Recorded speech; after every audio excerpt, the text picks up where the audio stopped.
Salvatore Presidento, პატივცემულო სტუმრებო, დღეს უკრაინის წინააღმდეგ რუსული აგრესიის დაწყებიდან 1 წელი სრულდება.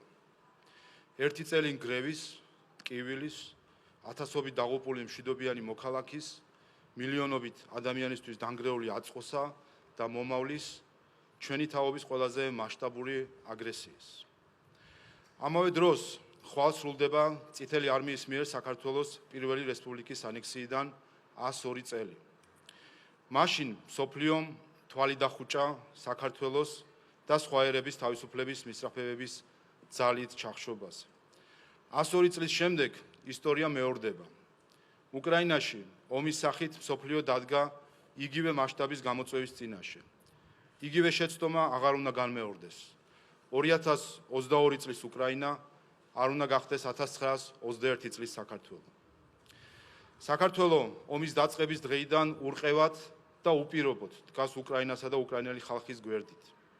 ნატოსა და ევროკავშირის სამხედრო და ეკონომიკური დაცვის გარეშე ყოფი და თავად სასიცოცხლო უსაფრთხოების რისკების წინაშე მდგომი ქართველი ხალხი და მისი ხელისუფლება უკომპრომისოა უკრაინის მხარდაჭერაში.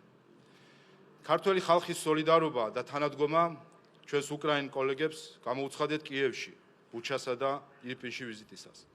საქართველოს პარლამენტმა უმასპინძლეთ ომით დაზარალებული ოჯახებიდან ბავშვების რამდენიმე ჯგუფს. ომს და ნგრევას გამორიდებული ბევრი უკრაინელისთვის უკრაინაში მშვიდობის აღდგენამდე საქართველო გახდა მათი მეორე სამშობლო. ეს თანადგომა მომავალშიც ურყევად გაგრძელდება.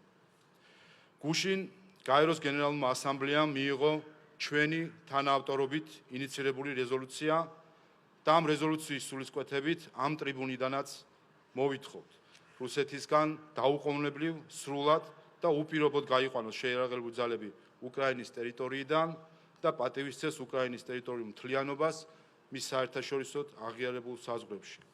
უკრაინას და უკრაინელ ხალხს თავისუფლებისთვის გმირულ ბრძოლაში უსურვებ გავარჯებას. სლავა უკრაინი!